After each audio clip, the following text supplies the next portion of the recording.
문학을 탐하고 탐나 제주에서 일어나는 일들을 문학의 눈으로 생각해보는 시간, 탐나는 문학, 문학 욕심꾼 우승주 작가 함께합니다. 어서 오세요. 네, 안녕하세요. 어린이도 재밌어하는 문학 이야기를 나누고 싶은 문학 욕심꾼 오승주입니다. 네, 반갑습니다. 네, 반갑습니다. 네, 한 주가 빨리빨리 흘러갑니다. 네. 12월에도 여러분과 함께 생각하는 그림체 주제로 이야기 나누고 있습니다. 지난주에 파란 의자, 네. 이 책도 너무 좋았고, 너무 좋은 책만 추천해드려요. 라고 했더니 오순 작가님이 약간 어깨 뿜뿜 대시면서 저는 좋은 책만 갖고 온답니다. 자신감으로 말씀해 주셨는데 진짜 그러셨어요. 이번 주 책도 진짜 자신감 있게 추천해 주신 책이거든요. 그죠? 네, 맞습니다. 7마리 눈먼 생쥐. 제가 미리 읽고 왔어요. 추천해 주셔서. 네. 네, 어떤 책이죠? 네. 사람의 미래는 한치 앞을 모르잖아요. 네. 그래서 우리가 미래에 대해서 어떻게 알 수 있을 것인가, 진실에 대해서 어떻게 알 수 있을 것인가를 좀 가르쳐 주는 책인데요. 네. 7마리 눈먼 생쥐가 나와요. 아. 7마리 눈먼 생쥐가 나오는데, 네. 근데 알 수 없는 것이 등장을 하거든요. 네. 되게 크고 알 수 없는 것이 등장하는데, 네. 7마리가 한 마리씩 한 번씩 월요일부터 일요일까지거든요. 7마리니까. 네. 그래서 월요일에 갔던 쥐, 화요일에 갔던 쥐가 갔다 온 것들을 얘기해요. 근데 다 자기가 옳다고 얘기하는데 마지막 7번째 흰 쥐가 네. 앞에 6마리가 얘기했던 것들을 종합해서 그 이상한 것의 정체를 밝혀낸다는 아주 깔끔하게 떨어지는 그런 이야기입니다. 그림책입니다. 근데 옥순 작가님, 올해가 우리 경자년 흰 쥐의 해잖아요. 네. 어떻게 오늘 딱 올해 또 우리 탐나는 문화 이 시간도 올해 마지막 시간인데 이렇게 또 마무리를 큰 네. 그림 그려주신 거죠? 아닙니다. 뭐 어떻게 하다 보니까 우연찮게? 얻어 걸린 거니까.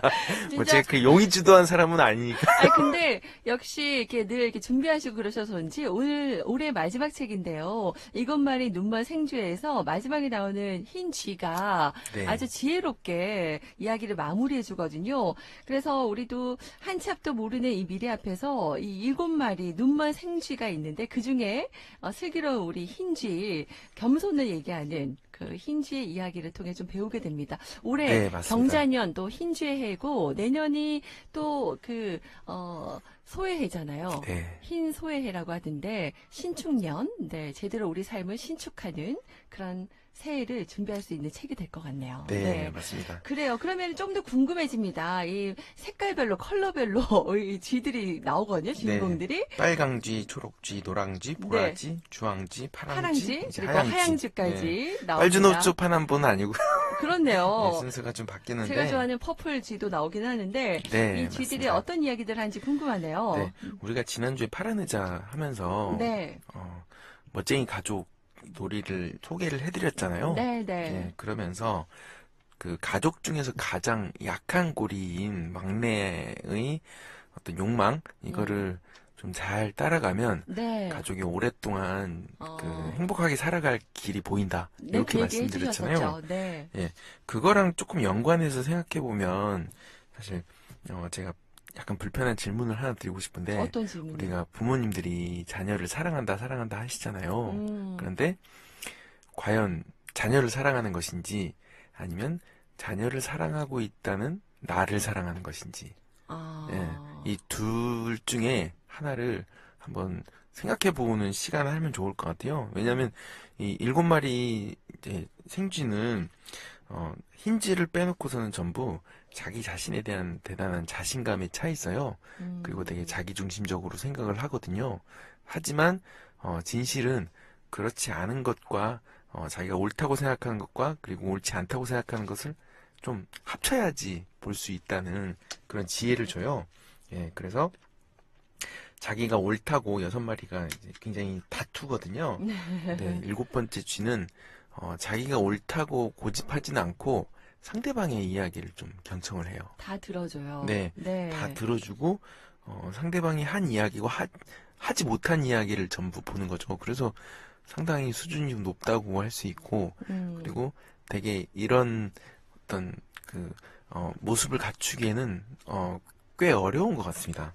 우리가 쉽지 않죠. 우리는 사실 살면서 내가 보는 게 전부라고 우리는 믿게 그렇죠. 되거든요. 근데 맞습니다. 그게 눈에 보이는 게 전부가 아닐 수가 있다는 네, 것을 그렇죠. 이 책을 통해서 깨달음을 줘요. 네, 보니까 맞습니다. 이제 요일별로 우리 쥐들이 한 무언가를 발견하고 와서 탐색한 걸 얘기하잖아요. 네, 맞습니다. 네, 본 것만 얘기하죠. 네, 네. 어떤 쥐는 기둥같이 튼튼하다고 얘기하고 네. 어떤 쥐는 뱀 뱀 같은 같다 모양이라고 얘기도 하고 하고요. 네, 네. 그리고 낭떠러지처럼 높다고도 얘기하고 밧줄 네. 같다고도 얘기하고 네. 각각 하나씩 본 것을 얘기하는 거예요. 일부분만 본 걸 얘기하는 거거든요. 그래요. 여러분은 이게 뭘까요? 한번 생각해 보세요. 네. 어떤 쥐가 어떤 뭔가 생명체를 발견해요. 네, 그죠? 맞습니다. 연못가에서 아주 이상한 것을 발견해서 처음에 간 쥐는 뭔가 이게 뭐지? 기둥 같아. 네, 그렇게 얘기하고 그리고 다음 쥐는 빨간색 쥐인가요? 네, 맞습니다. 네네.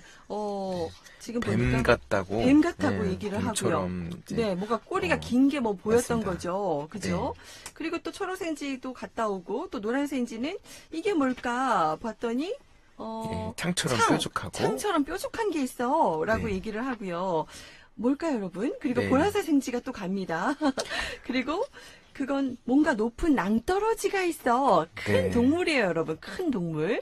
뭘까요? 한번 맞춰보셔도 좋을 네, 것 같아요. 맞습니다. 그리고 한 가지 확실한 거는 네, 그 이상한 것이 네. 쥐보다는 크고 크고 많이 크다는 거죠. 많이 커요. 네. 그 뭔가 물체가 있어서 마지막에 간 하얀 생쥐는 전체를 갑니다. 이상 물체 다가가서 얼른 위로 올라가 보기도 하고 미끄러져 내려와 보기도 하고 꼭대기를 따라 끝까지 달려가 보기도 하고 네, 맞습니다. 뭔가 기둥처럼 튼튼한 또 뱀처럼 부드러운 뭔가 긴 것도 달려 있고 뭘까요? 그리고 부채처럼 귀는 팔랑거리고 네, 네. 맞습니다. 그러면서 네. 네. 그리고 그 6마리 쥐가 흰 쥐와 어떤 차이가 있을까도 네. 상당히 재미있는 질문인데요. 6마리의 쥐는 자신이 본 것이 전체의 일부라는 사실을 네. 인정하지 않고 있어요. 자기가 본 것이 전체다. 전체라고 착각을 하는 거죠. 아. 근데 흰쥐는 내가 본 것이 전체가 아닐 뿐만 아니라 나는 굉장히 많은 쥐 중에 하나일 뿐이다라는 그런 입장으로 돌아가기 때문에 네. 이건 겸손한 것일 뿐만 아니라 굉장히 지혜로운 거죠. 그래요. 결국 흰쥐가 다 보고 겪은 것을 얘기하는데 이제 그게 네, 큰 동물 코끼리라는 거를 알게 되는 거예요. 네, 맞습니다. 그죠. 네. 그러면서 저도 좀 순간 생각하게 됐어요. 내가 본 게 전부가 아닐 수도 있는데 그걸 또 전부인 것처럼 누군가에게 강요한 거 아닌가. 네, 맞습니다. 현실의 이런 네, 극단적인 이런 현실이 모습. 현실에선 네. 이런 모습이 꽤 많이 볼 수 있어요. 이거를 네.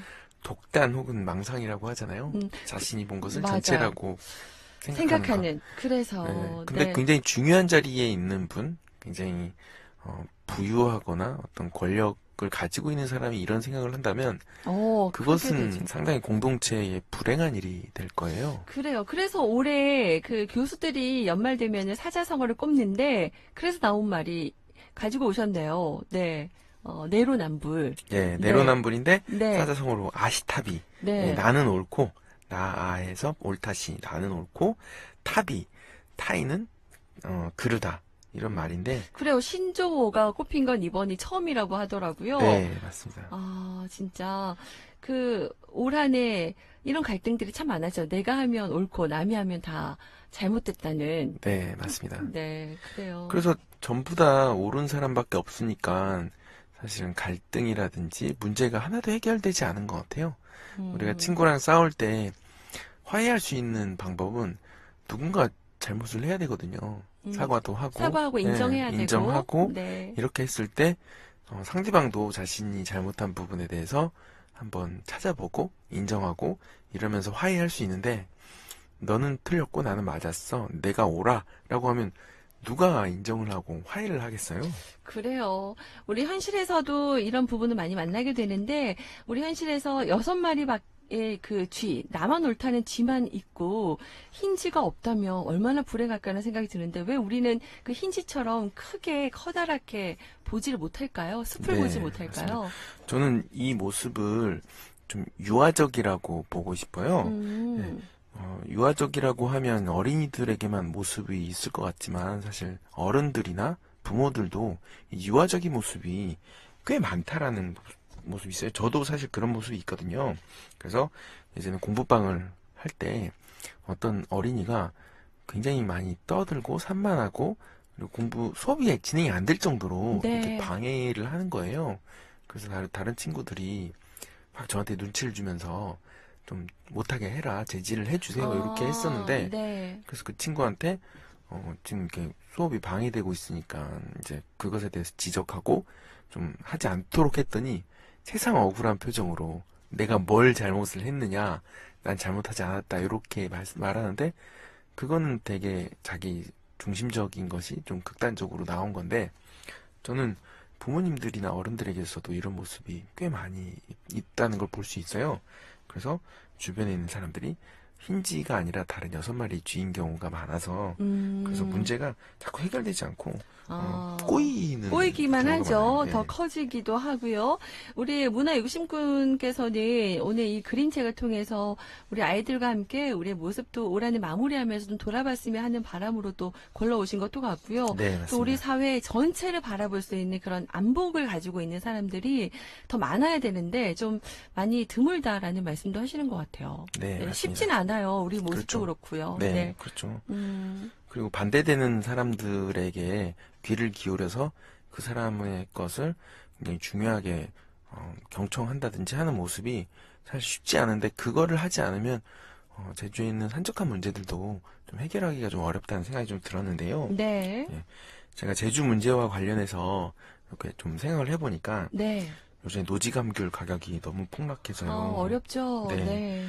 이게 요새 5kg이 6,000원 하더라고요. 네. 이게 정상 가격은 한 10,000원 정도를 받아야 농부들이 좀 어느 정도 생활할 수 있는데, 네. 6,000원대로 떨어졌고, 터무니없이 예, 너무 예년에 많네요. 비해서는 10% 이상 떨어진 거예요. 하락했어요. 예, 그래서 농민들이 도청 앞에서 기자회견도 했는데, 근데 그러면 제주도에 아주 굉장히 중요한 어떤 수입원이 감귤일 텐데, 네. 그럼 감귤 가격이 계속 떨어지면 이건 제주도에 이제 먹구름이 있는 거거든요. 그럼 이거를 그 이상한 물건, 그러니까 7마리 쥐가 봤던 이상한 물건의 비유를 하자면, 그러면 이 문제에 어떻게 문제를 해결할 수 있을 것이냐 고민을 해본다면, 네. 일단 여러 사람들이 이 문제를 어떻게 바라보느냐를 잘 살펴보면서 그걸 종합하면 저는 해결될 수 있다고 생각하는데, 네. 일단 농민들은 유통 구조를 문제를 제기를 해요. 유통 구조가 문제다. 예, 자신들은 품질 관리하기 위해서 되게 노력을 하고, 네. 그리고 생산량도 조절하기 위해서 되게 노력을 하는데, 근데 뭐 수수료를 낸다든지 유통 과정에서 계속 마진이 높아진다든지 하는 문제를 제기하고, 그리고 요번에 이 문제와 관련해서 도의회에서 좀 질문이 있었거든요. 네. 그래서 송영훈 도의원 같은 경우는 감귤진흥과의 연구개발 예산이 해마다 큰 폭으로 줄어들고 있다고 지적을 했어요. 네. 2017년엔 237억 원이었는데 매년 감소하더니 내년에는 158억. 그러니까 5년 동안 79억 원이 증발한 거예요. 네. 그러니까 감귤 가격은 매우 폭락하고 있는데 이것은 여러 가지 문제가 있고 시장 구조의 문제가 있을 텐데, 그것에 대해서 대응하는 어떤 당국의 어떤 연구개발 예산이 거의 뭐 수십억 원이 줄어든다는 것은 상당히 이상한 일이라고 볼 수 있겠죠. 예. 그래서 이런 의견들을 하나씩 모으면 종합적인 문제를 좀 파악할 수 있지 않을까, 이런 생각이 들어서 네. 제가 이 사례를 하나 끄집어내봤습니다. 그래요. 여러 가지 우리 현안들이 많은데 우리 제주의 생명산업이라고 하는 제주 감귤 문제도 하나를 이렇게 얘기를 해주셨고, 다른 것들도 같이 이렇게 네, 종합적으로 맞습니다. 흰쥐처럼 볼 수 있는 안목으로 바라본다면 갈등 해결할 수 있는 고리가 있지 않을까 말씀하시는 것 같아요. 네. 네, 여러 가지 문제가 좀 많이 해결됐으면 좋겠고, 특히 서로 대립되는 반대 의견을 좀 받아들이면서 좀 흰쥐 같은 지혜를 발휘하면 좋겠다는 생각이 들었습니다. 그렇습니다. 네. 그리고 오늘 이제 7마리 눈만 생쥐 오늘 그림책에서 또 낭독을 준비하셨다고요? 네, 맞습니다. 어떤 부분인지 궁금한데요. 함께 한번 여러분 들어보시죠. 아하! 이제 알았다. 하얀 생쥐가 말했습니다. 이건 기둥처럼 튼튼하고 뱀처럼 부드럽게 움직이고 낭떠러지처럼 높다랗고 창처럼 뾰족하고 보채처럼 살랑거리고 밧줄처럼 배 꼬였어. 하지만 전체를 말하자면 이건 코끼리야. 네, 마지막에 전체 얘기하는 그 힌지의 이야기였는데요. 그래요. 그냥 기둥처럼 튼튼하고 뱀처럼 부드럽게 움직이고 낭떠러지처럼 높다랗고 상처럼 뾰족하고 이렇게만 생각하면 여러 가지 다른 것들이 생각나잖아요. 네, 맞습니다. 근데 그것들을 종합적으로 상상해 보니까 네, 코끼리였어요. 네, 아. 우리 속담에도 구슬이 서말이 있어도 꿰어야 꿰어야 보배다. 보배. 네, 맞습니다.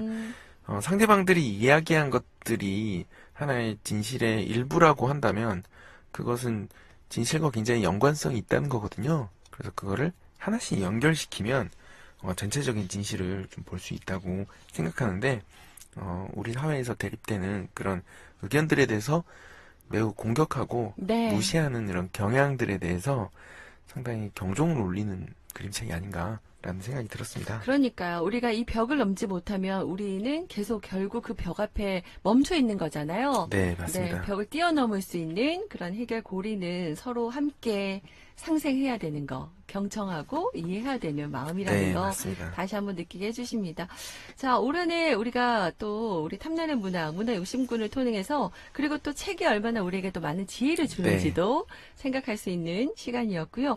아쉽지만 오늘이 올해 마지막 시간입니다. 아, 마지막 시간으로 맞습니다. 생각하는 그림책 오늘 좋은 책을 또 소개해 주셨고 내년에도 생각하는 그림책 계속 이어가면 좋겠어요. 예, 맞습니다. 네. 저 덕분에 다른 문학 작품도 보고 그림책도 많이 봤는데 네.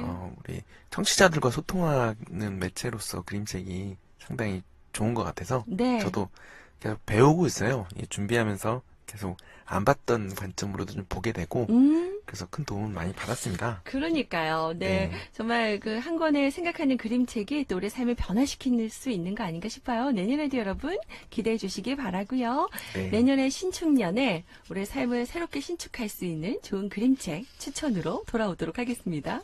네. 올 한해 감사드립니다. 네, 알겠습니다. 수고 따뜻한 많으셨습니다. 연말 보내세요. 고맙습니다. 네.